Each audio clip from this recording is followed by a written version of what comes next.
Badan Kerjasama BKS LPD Provinsi Bali menggelar rapat kerja daerah atau Rakerda pada Selasa 7 Mei 2024 di Denpasar. Rakerda mengagendakan laporan pertanggungjawaban anggaran dan penyusunan rencana kerja. Secara resmi oleh Sekretaris Dinas Pemberdayaan Masyarakat Adat Provinsi Bali, Agung Eka Putri Kusuma. Rakerda tersebut dihadiri langsung oleh Ketua BKS LPD Provinsi Bali, Nyoman Cendikiawan, Ketua LP LPD Provinsi Bali, MDA, PHDI, BPD Bali, dan undangan lainnya. Rakerda ini merupakan amanat dari ADART organisasi dan amanat Perda LPD. Rakerda turut dihadiri oleh perwakilan BKS LPD dari tingkat kecamatan dan kabupaten seluruh Bali dengan jumlah 150 orang peserta. Dalam rakerda ini, pengurus menyampaikan laporan pertanggungjawaban keuangan, penyampaian laporan rencana anggaran pendapatan dan belanja dan rencana kerja tahun 2025.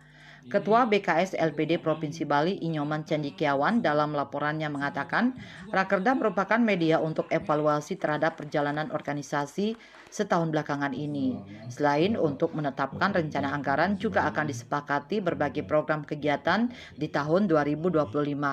Seperti salah satunya membuat lembaga sertifikasi sendiri, rencana membuat lembaga penjamin simpanan yang berkolaborasi dengan LPLPD. Beberapa kali kita sudah rapat persiapan. Sekarang terutama kan anggaran untuk tahun 2024-2025 ini dan termasuk juga rencana kerja tahunan. Apa yang kita bisa lakukan tahun ini berdasarkan evaluasi tahun lalu. Tahun lalu apa yang belum sekarang kita lakukan karena kita mendapatkan sumber dananya dari 5% yang terkumpul laba LPD seluruh Bali, kita mendapatkan 20%-nya. Itu anggaran kita bagi dalam bidang-bidang, semua bidang. Ya, ini kan bagian juga, bagian dari kita dengan LPLPD, memang amanatnya untuk membentuk itu.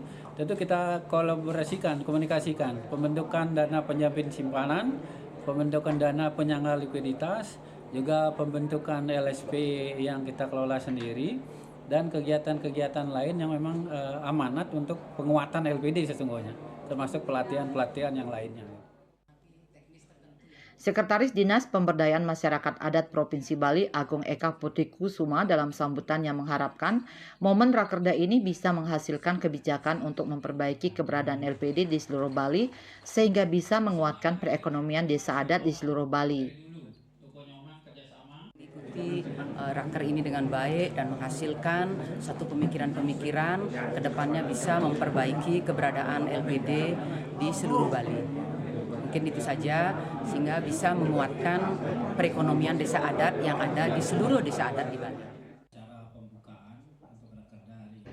Nyoman Cendikiawan dalam sambutannya menambahkan, LPD di Bali kini terus didorong untuk melakukan digitalisasi, salah satunya dengan menambah pelayanan berbasis digital seperti penggunaan LPD mobile, ATM LPD, dan KRIS. Harapannya pelayanan LPD ke depan makin baik dan bisa bersaing, yang juga akan berdampak terhadap meningkatkan kepercayaan nasabah, sekaligus untuk mendukung kebutuhan nasabah akan pelayanan yang serba cepat dewasa ini.